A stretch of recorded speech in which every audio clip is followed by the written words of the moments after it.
मो नाम मनोज जेना मु चेयरपर्सन अच्छी एचआरएफ इंडिया। गतकाली आज 2 दिन धरी जो camp setting national human rights commission तरफ होता 2 दिन में मोटामोटी 144टा केस आम हियरिंग है। गतकाली 121टा थी, आज 23टा थी। गतकाली 2टा बेंच थी, आज फुल बेंच कमिशन हियरिंग कले जो थे मैक्सिमम केस थी पुलिस एट्रोसिटी उपर सहित अन्य जो civil issue health issue forest rights issue electrocution death था सहित आपणकर जो अन्य जो नेग्लिजेंसी जो थिला से गुड़ाक सिविल कथा ये सब विभिन्न इश्यू गुड़ाक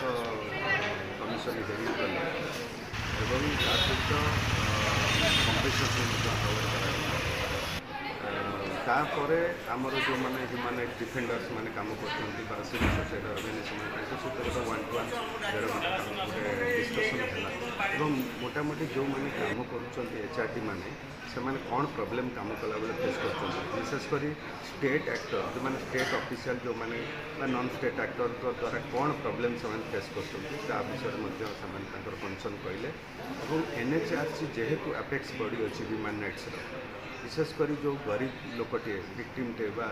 सी तो जापर कोर्ट कचेरी प्रोसेस को जापर एत खर्चांत प्रोसेस को जापर से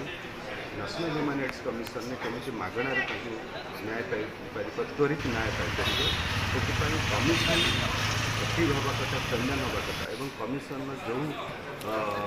मजबूत हाँपाई जहाँ आवश्यकता अच्छी से आम परामर्श आम कौन कौन मानने कमिशन आउ टे एक्टिव रही कम कर परामर्श देलु कमिशन ताको गंभीरता सरकार मोटामोटी 2 दिन कैंप सेटिंग में आम लक्ष्य कलु कि प्रत्येक जिला जो मैंने ऑफिशियल अच्छा से कलेक्टर हूँ एसपी हूँ अन्य लाइन डिपार्टमेंट ऑफिशियल हूँ से बहुत एक्टिव होम मैंने पार्टिसिपेट करते छड़ा स्टेट गवर्नमेंट को मुझे धन्यवाद देवी जे कि ये कैंप सेटिंग को ऑर्गेनाइज करने एनएचआरसी को सहयोग करते